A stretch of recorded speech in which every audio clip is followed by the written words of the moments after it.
Pumunta si David sa Nob. Ika-21 kabanata. Pumunta si David sa Nob at tumuloy kay Ahimelech na siyang pari sa Nob. Nanginig sa takot si Ahimelech nang makita si David. Nagtanong siya, "Bakit nag-iisa ka lang?"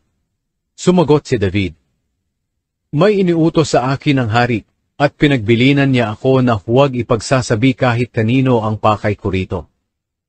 Ang mga tauhan ko na may sinabihan ko na magkita-kita na lang kami sa isang lugar.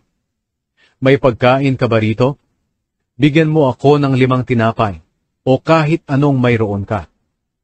Sumagot ang pari, "Wala na akong ordinaryong tinapay, pero mayroon ako ritong tinapay na inihandog.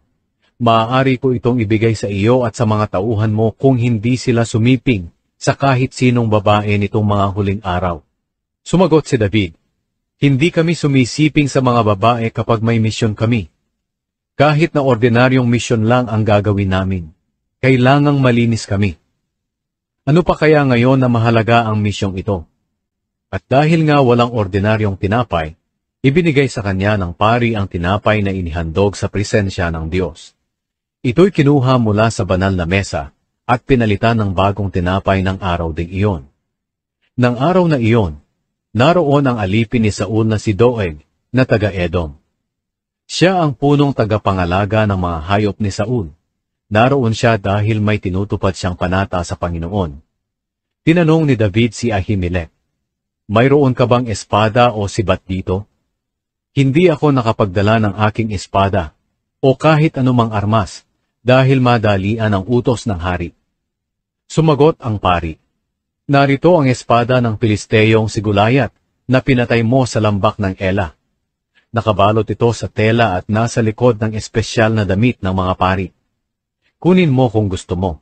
Wala nang iba pang espada rito kundi iyon lang." Sinabi ni David, "Ibigay mo iyon sa akin. Wala nang ibang kapareho iyon." Nang araw na iyon, tumakas si David kay Saul at pumunta kay Haring Akish ng Gat. Sinabi ng mga opisyal ng hari sa kanya, "Hindi ba't ito si David ang nagahari sa lugar nila? Hindi ba't siya ang pinararangalan ng mga kababaihan habang sumasayaw sila at umaawit ng, 'Libo-libo ang napatay ni Saul, tigsa 10,000 naman ang kay David'?" Inisip ni David ang sinabi nila, at natakot siya sa maaaring gawin sa kanya ni Haring Akish ng Gat. Kaya nagkunwari siyang baliw. Pinagkakalmot niya ang mga dingding ng lungsod at pinatulo ang laway niya sa kanyang balbas. Sinabi ni Akish sa kanyang mga opisyal, "Tingnan niyo, baliw ang taong ito.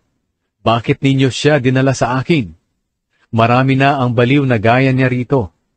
Bakit niyo pa dinala sa pamamahay ko ang taong iyan para umasal ng ganyan sa aking harapan?"